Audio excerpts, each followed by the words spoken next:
Y nos toca entonces recibir a nuestro siguiente invitado. Sí, por favor. Muchas gracias. El señor Andy Williams, endocrinólogo y diabetólogo infantil del Hospital Carlos Van Buren. Por favor. Muy bienvenido. Sí, es que ahí está la extensión de lo que les voy a mostrar, parte de la presentación. Eh, bueno, de paso agradecer a la doctora con su excelente presentación, algo que me enorgullece como endocrinólogo de este país. Y en relación a esto mismo, parto mi presentación contándole que la endocrinología pediátrica chilena está muy bien posicionada a nivel mundial. Ya lo vemos con el nivel de presentación que han visto ustedes de mi colega, la doctora Ugarte, mediante el cual ha mostrado la realidad de este tema en cuestión que hoy nos tiene en el debate y con la necesidad de poder llegar a acuerdo y legislar algo para, en el fondo, dar respuesta a las necesidades de nuestra población infantil. Dentro de ello, acá les muestro la reciente foto de la Sociedad Chilena de Endocrinología en el Congreso de la SOCHET, que la doctora presidía. Y que contarles que dentro de ello hay personas muy importantes a nivel nacional que son referentes mundiales de la Endocrine Society, la ISPA, la Academia Americana de Pediatría. Por lo tanto, ¿por qué les quiero mencionar esto? Porque el nivel de nuestra especialidad, nuestra área, es a nivel mundial, o sea, tiene una connotación importante dentro de los mejores de Latinoamérica. ¿Ya? Por lo tanto, lo que aquí se hace, lo que se hace en este tema y en otros, no carece de irresponsabilidad. Eso es lo que primero quiero partir, de lo cual yo me siento muy orgulloso, como pueden ver, como fue la presentación anterior. Asimismo, la presentación la voy a enfocar en cerrar ciertas dudas que veo que tienen constantemente esta comisión y que me gustaría que de todas maneras vayan integrando lo que se está entregando como en calidad, aunque me dé un poco de poder experto desde la endocrinología respecto a los cambios epidemiológicos como fueron mostrados efectivamente, que van de la mano con los cambios sociales, culturales y religiosos que existen en cada lado de nuestro mundo, ¿ya? Es multifactorial, entonces no lo podemos atribuir necesariamente a una cosa específica en relación a violencia de género o a cosas del feminismo. Eso es un error y es un poco audaz, como decía, comentaron por ahí, hacer ese tipo de aseveraciones, ¿ya? Recordarles que todo esto de hablar de que a los 3 años empieza la formación de la identidad de género es real, eso está demostrado en los estudios. Hay varias teorías psicológicas clásicas que explican cómo se va conformando la identidad de género. Dentro de ellas, la más importante es la teoría cognitivo-evolutiva de Colbert. Esa es la respuesta que tanto piden por ahí, ¿de dónde sale? No sale del capricho de un endocrinólogo ni de un psiquiatra. Estos son estudios que han demostrado cómo se va formando en relación a cómo el niño va adaptándose a su cultura, lo que le va expresando sus cuidadores.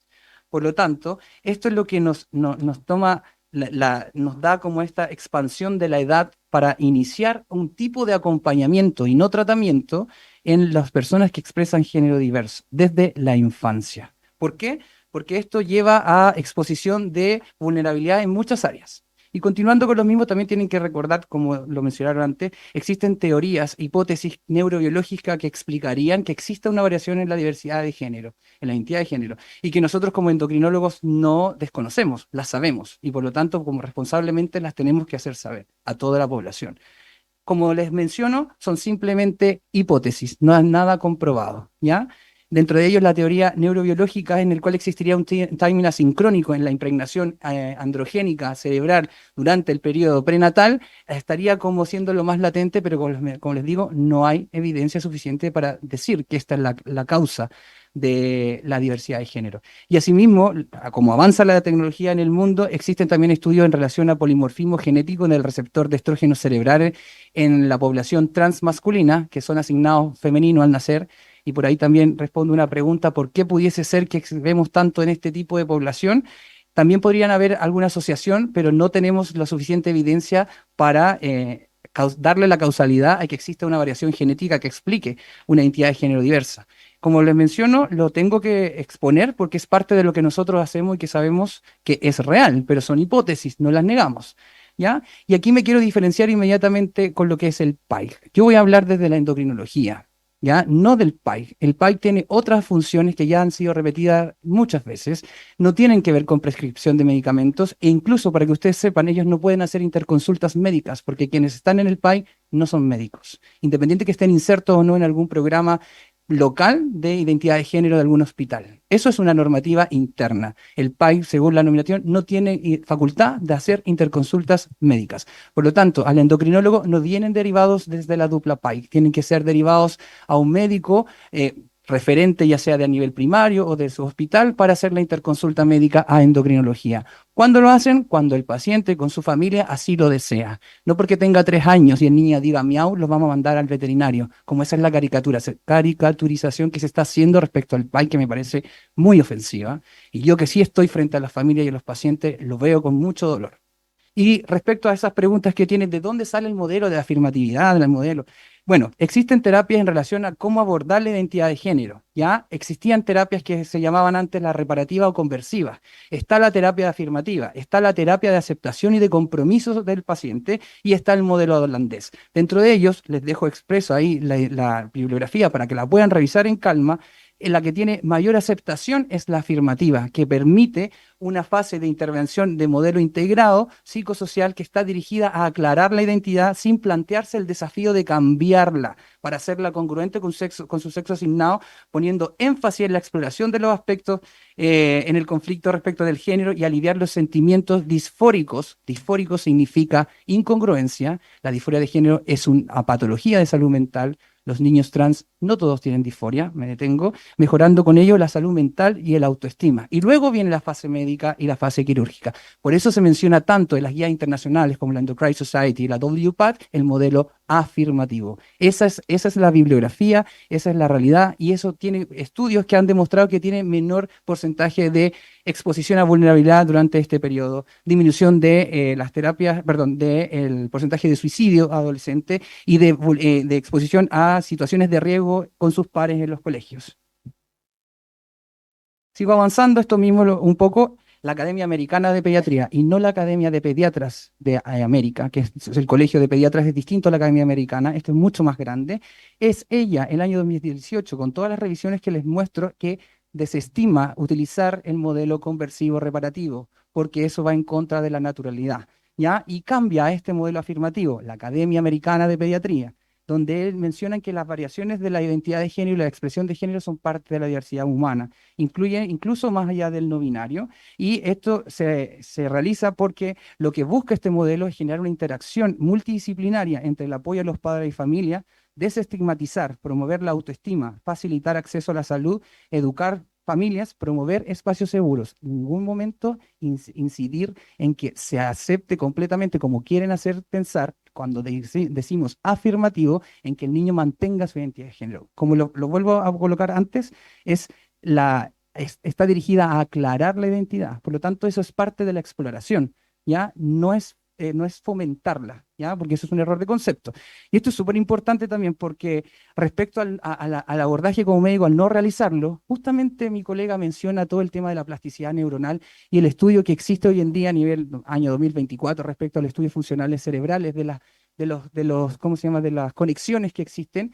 Hay un estudio que les muestro, un estudio asiático muy reciente, que hace referencia a cómo situaciones traumáticas, incluida violencia, acoso, puede generar alteraciones neurocognitivas por estas vías que vienen alteradas cuando se producen ¿cómo se llama? Estos episodios. Y esto también incluye parte de lo que podría generarle a un niño tener un episodio de vulnerabilidad respecto a su identidad de género. Por lo tanto, no tomarla en cuenta me parece a mí algo más riesgoso. Y como comentaban en esta comisión, efectivamente la medicina está llena de dudas y eso es lo que nosotros nos compete como clínicos, así como aquí ustedes presenten con el respeto que tienen legislar para poder dar respuesta a las necesidades médicas y de salud de esta población. Entonces, sí, existen dudas razonables muchas veces, muchas patologías, sin ir más lejos para que ustedes sepan, 2/3 de los fármacos en pediatría no están aprobados por la FDA ni por la EMA y se usan totalmente. Yo trabajo en la unidad de cuidado intensivo pediátrico. Si tengo un paro cardiorrespiratorio por asistolía, voy a pasarle adrenalina a mi paciente, así están las guías mundiales. Pero se sabe que hoy en día la adrenalina tiene poca evidencia metodológica que sea efectivo para poder salvar una vida. Por ética, no voy a dejar un grupo en que un niño se me pare y no le paso adrenalina y al otro sí, para ver qué tan efectivo es la adrenalina. Lo mismo ocurre en este sentido. Les acabo de mencionar un ejemplo bastante grosero, pero en el fondo es para que entiendan que en relación a los estudios científicos y a la metodología hay que tener mucho cuidado con lo que uno dice para utilizarlos cuando los analiza.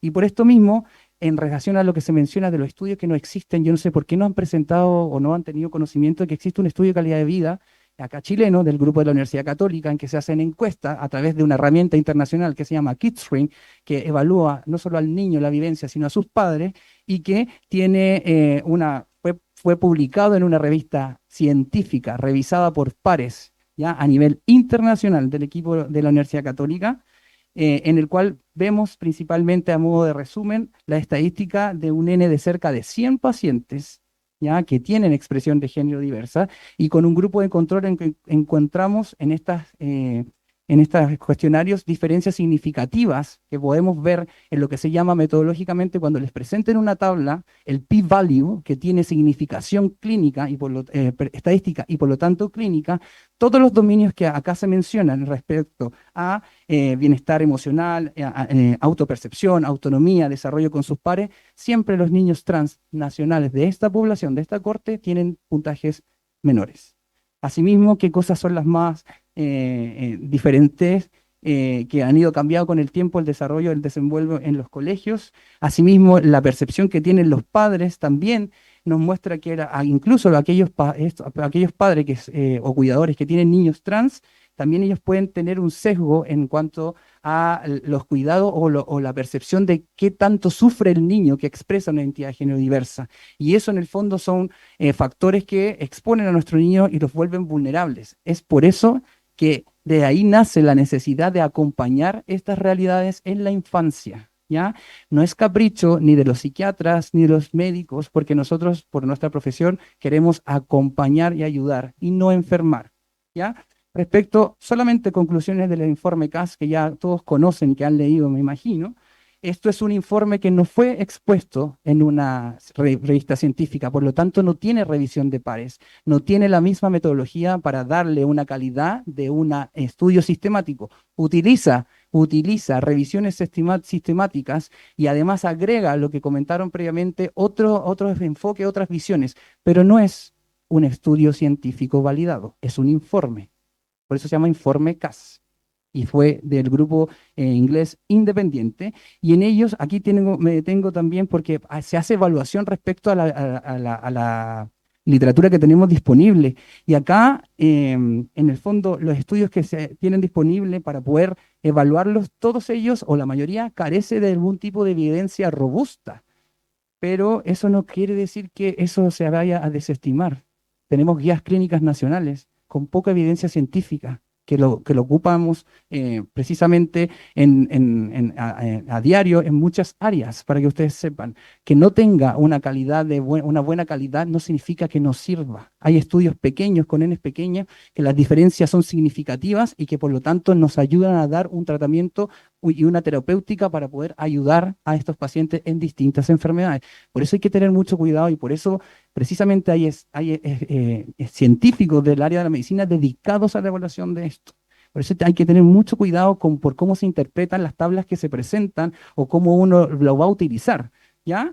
En esto mismo, bueno, un poco de lo que ya les mencioné, principalmente hay un sistema que esto lo conocen todos los que trabajan en investigación, el sistema GRADE, que en el fondo, en este sistema, las revisiones sistemáticas y los ensayos clínicos aleatorios están por sobre cualquier estudio observacional. Y en este tema hay muy poco de evaluación GRADE de calidad. Entonces, estas mismas guías establecen que existe evidencia de baja calidad puede ser el sustento de recomendaciones clínicas claras como para otras patologías. Por lo tanto, el problema está en cómo se presenta a una audiencia general la evidencia usando la etiqueta de baja calidad o débil, sin explicación técnica del término, y esto es aún más problemático en el caso de los medios de comunicación. O sea, en el fondo es como tener esta información y ver cómo la utilizo, ya, para poder entregarla.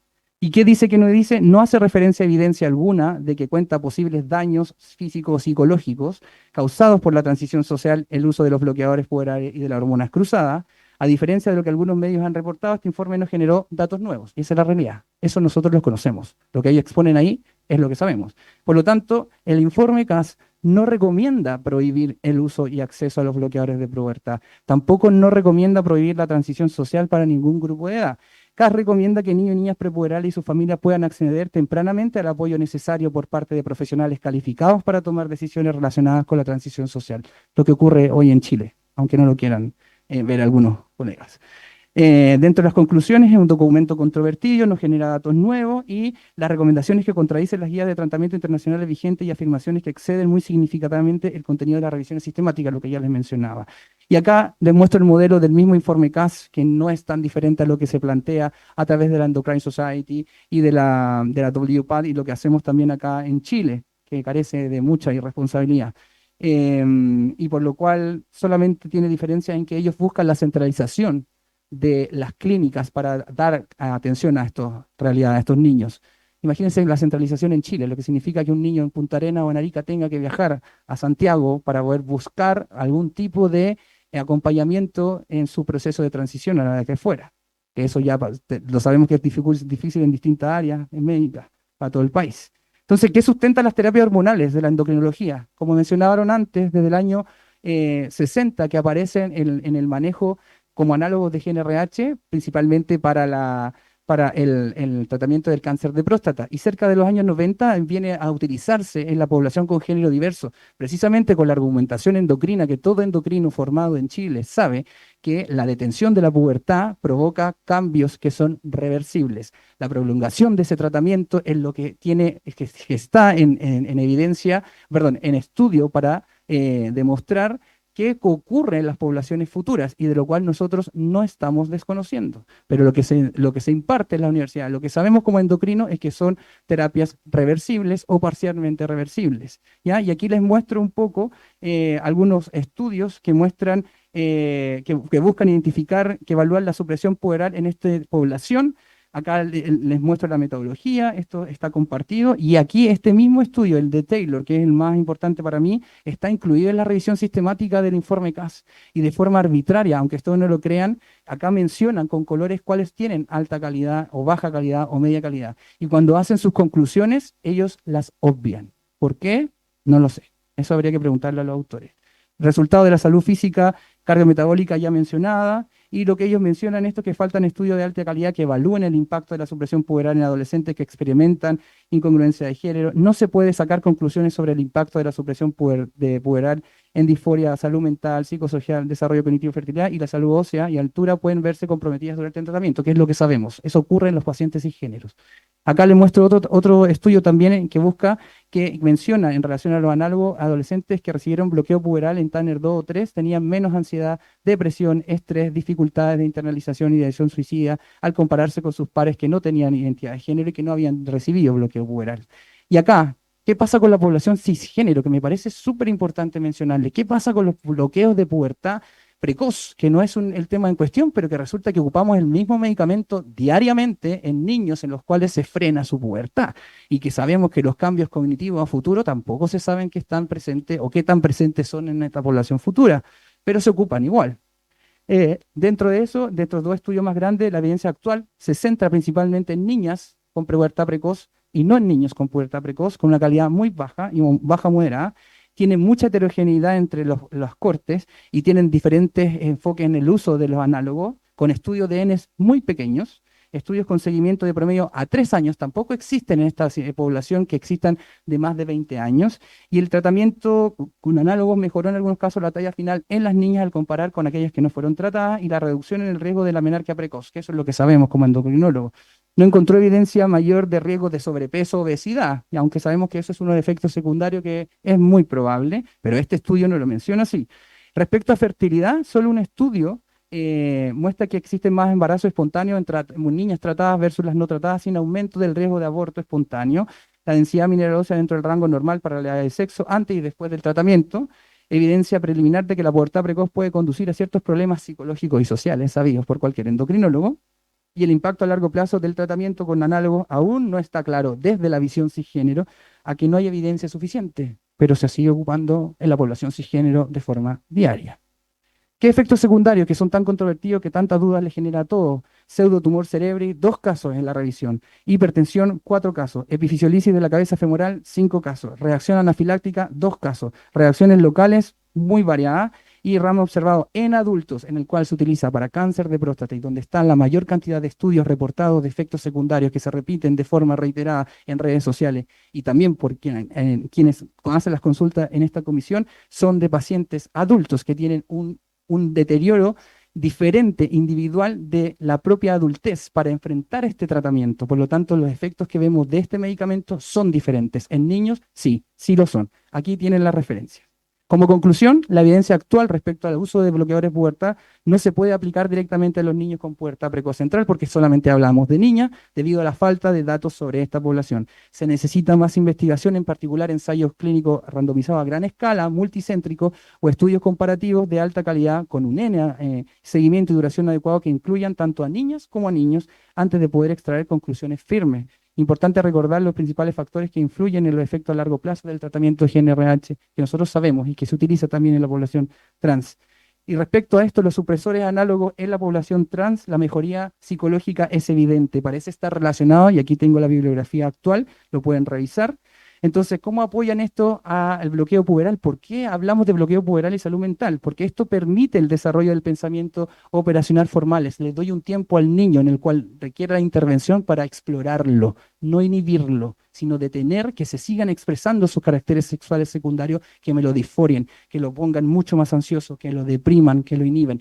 Eso es el argumento que se utiliza de la población cisgénero, que se sabe que se produce, como la maduración está adelantada en los niños trans, en cuanto tienen su inicio de pubertad, se utiliza con ese fin, no para impartir o incidir en que ellos puedan afirmar su identidad de género. Nos da tiempo, y eso es parte de lo que algunos estudios hablan de esta terapia como de espera vigilante, es un poco similar, pero no es no es el objetivo principal de nuestra intervención principal. ¿Ya? Y acá les muestro también otro estudio holandés que también es súper como discordante y controvertido respecto a las mejorías que tienen de forma estadísticamente significativa y aplicable en distintos temas. ¿Ya? Y acá el review último sobre bloqueadores de pubertad que están incluidos en el informe CAS, 9 artículos del año 21 con una calidad mediana a buena calidad hablan respecto al uso de bloqueadores de pubertad y mejora la salud mental. 8 tiene resultados positivos, 1 neutro, sin efectos negativos en salud mental. Existe una disminución de los problemas de salud mental, menos suicidalidad, mayor satisfacción. Esto fue encargado por la WPATH y el veredicto es que lo recomienda. Y Taylor, que está incluido en CAS, no lo recomienda. Finalmente, acá les voy a mencionar corto el último proceso que de la endocrinología falta, que ustedes tienen que saber. La de transición para nosotros como endocrinólogos no es un fallo de tratamiento, es parte de del dinamismo de acompañar una transición de un niño que expresa un género diverso. Por lo tanto, que los niños transiten en algún momento no es un problema. Se conversa desde el momento 1 en el cual se hace el acompañamiento farmacológico desde la endocrinología. Por lo tanto, nosotros acompañamos en su proceso de hormonización y también en su proceso de transición. Eso quiero que lo guarden porque es parte de lo que nosotros tenemos considerado. Y si esa de transición ocurre en edades adultas, ocurre en edades adultas y no significa algo negativo. Es parte de lo que de la individualización de la experiencia de vida que tiene. Y precisamente por esto es que hoy en día tenemos experiencias de testimonio de personas que han hablado acá y que ustedes saben en redes sociales que son súper lamentables y que nosotros como especialistas en endocrinología y que a quienes acompañamos esta vivencia no las desestimamos de ninguna forma. Son vivencias traumáticas que nos alertan de que aquí existe una falencia de cobertura, de poder dar acompañamiento cuando corresponde. Las vivencias que mencionaron en esta mesa, algunos testimonios, son realidades de hace 20 años atrás, no actuales. Por lo tanto, yo como endocrinólogo, como médico, no la puedo desestimar. A mí, yo empatizo totalmente con su experiencia. No la inhibo, pero no la puedo generalizar. Porque lo que yo veo, lo que vemos hoy en día en las clínicas de género de nuestros niños, no es la realidad que ustedes están elucubrando de cierta forma. No es su área, yo lo entiendo, pero no es la realidad que vivimos. Los niños son súper agradecidos a sus familias de que esto se hace en forma muy consensuada, muy cautelosa y con la evidencia disponible, utilizada de una manera razonable, no de una forma dirigida hacia un objetivo que dista de lo que es la salud pública y de lo que es la necesidad de estos niños. Muchas gracias. Eh, el informe CASE es un informe estatal, es decir, fue encargado por el Servicio de Salud británico y cumple con los requisitos y estándares del salud británico, si es eso correcto. Segundo, ¿tiene presente usted cuál es el código de Nuremberg? Es decir, que está prohibido hacer experimentación con personas que no hayan entregado su consentimiento para ello. De hecho, hubo doctores nazis que fueron condenados por hacer experimentos con personas que no podían dar su consentimiento. Por eso existe el código de Nuremberg. Menores de edad, y usted mismo lo ha planteado aquí, no hay suficientes estudios como para determinar si los tratamientos que se están realizando en el mediano y largo plazo son dañinos o beneficiosos. Que yo sepa, no se experimenta. ¿Usted cree que se experimenta con menores de edad hasta que tener suficientes estudios para determinar si el tratamiento corresponde a lo que se espera? ¿Se gastan recursos públicos en hacer experimentos con niños? Tercera pregunta, ¿es usted psicólogo o psiquiatra? Endocrinólogo. Muchísimas gracias por la respuesta respecto de ciertas opiniones que no eran necesariamente de su campo. Y última pregunta, si todo esto, como usted lo ha planteado, no es una patología, ¿por qué deberíamos financiar un tratamiento que no es patológico a través del servicio de salud? Y para cerrar, solamente comentar que la Academia Americana de Pediatría está en este momento querellada por fraude por 22 fiscales generales de los Estados Unidos. ¿Es esa la fuente sobre la cual se basa, o una de las fuentes sobre las cuales se basa su aproximación? Muchísimas gracias. La primera pregunta corresponde decirle que esas legislaciones, como usted dice, son locales de países, no son cosas normativas que involucran a otras jurisdicciones nacionales. ¿Ya? Lo que menciona respecto a los nazis también es real, pero creo que no me parece como en el tenor de lo que nosotros estamos planteando hoy en día. Y la experimentación no me parece porque está basada en cosas que son dinámicas. O vamos a desconocer que la aplicabilidad de la inyección con el COVID no fue una experimentación sin tener el estudio a largo plazo de los efectos secundarios que tiene. Es súper como difícil de discernir, de poder definir que estamos hablando de experimentación o no. Sepan ustedes que también los bloqueos de pubertales siguen en experimentación recién, ya que hablamos en ese tenor, con otras dosis habituales a las que se utilizan. Y Chile es parte también de esos estudios. Entonces, el debate en ese punto, señor presidente, está enfocado a qué vamos a legislar, a qué va a legislar ustedes, o qué vamos a dar guías de directrices que sean seguras para nuestra población que necesitan acompañamiento. No son patológicas. Eso es un error pensarlo, no son patológicas, no es una patología. Nosotros hacemos acompañamiento de la endocrinología farmacológico. ¿Ya?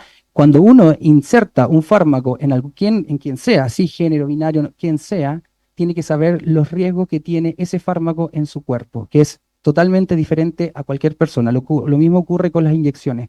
Por lo tanto, cuando esas personas, esas infancias, esas familias ingresan a programas de intervención, de acompañamiento de género y por lo tanto después, si así lo desean, a un acompañamiento farmacológico comandado por un endocrinólogo o ginecólogo infantil, saben a que lo que ellos y reciben la información correspondiente a lo que existe de la evidencia que tenemos.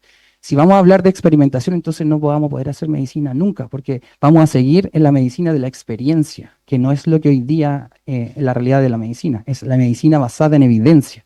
Y la evidencia incluye que bajo nuestro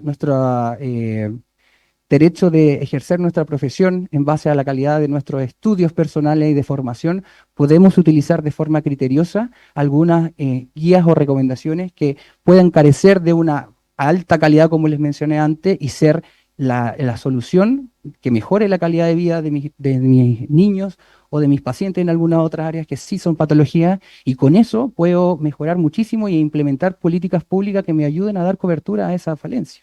Así que es complejo hablar de experimentar en la medicina con ese tenor. Cuando yo entiendo, y corríjame si no es así, la legislación, la ley acompaña a las políticas de salud, perdón, la ley acompaña a la medicina en estos casos. No sale de mi necesidad de querer hormonizar niños o hormonizar personas o darle mi visión o imponerle a una familia lo que yo piense o haga en mi privacidad o con lo que o con mi, no sé, qué creencia política o religiosa. Yo respondo a la necesidad de los niños y de los pacientes. Y ustedes como legisladores tienen que estar a merced de poder acompañar esto con la mejor evidencia posible. Eso es el tenor que tiene que tener esta comisión, ¿ya? Porque asimismo, en el mismo tenor de la experimentación, se busca un poco lo que pasa, lo que mencionaba usted, presidente, respecto a los nazis, casi como volver a la Inquisición, a buscar la cacería de brujas de quienes están experimentando no con algo que se sabe que hoy en día no es así. Pero yo tenía solamente la consulta si usted sabía que 22 fiscales generales se habían querellado por fraude contra la Academia Americana de Pediatría. Esa es la única respuesta que quería todavía obtener. No, no estaba informado de eso. Ok. Eso está en proceso, yo me imagino. Sí, así como muchos otros procesos. Claro.